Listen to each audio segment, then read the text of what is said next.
Millega tegelete siin? Motospordiga. Meeldib? No väga. Juba 50 aastat käidud ju. Palju veel? No, las tervist annab, ei tea. Kuni lõpuni välja? Kuni lõpuni välja vist ja ega siin vist tagasi teed enam ei ole.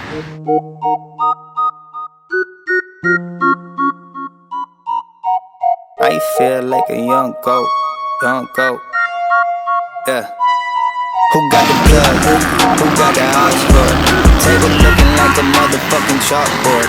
All of a sudden, everybody starting to talk more. Bitch, I'm buzzing like that thing that's in your sock drawer.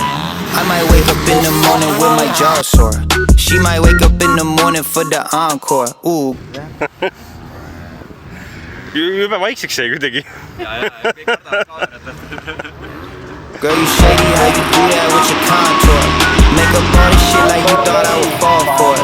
Look, Nas like this world mine. It is not yours, top 5. And I'm not 5, and I'm not 4. I try giving y'all time, but I can't wait. Unsigned, not a contract, not a handshake.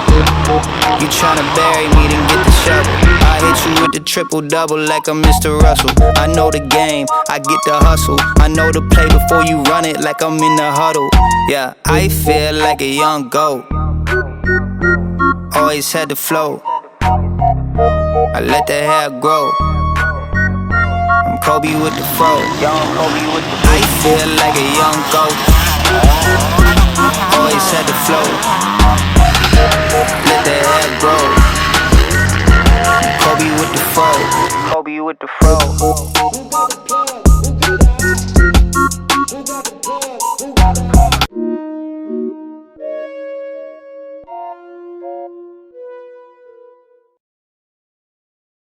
Ja jälle järjekordselt mega hästi korraldatud päev. Eile ja täna meil läks hästi, tuli vihma, rada läks hästi keeruliseks ja ma arvan, see oligi natukene selline trump mulle. Sest ma olen siin vähe peal, kuna oma elu jooksul väga palju sõitnud ja need augud on põhimõtteliselt peale usse kulunud. Et ülirahul jah. Ja jällegi tänud Oliverile hästi korraldatud võistluse eest ja see oli ikka. Paneme edasi.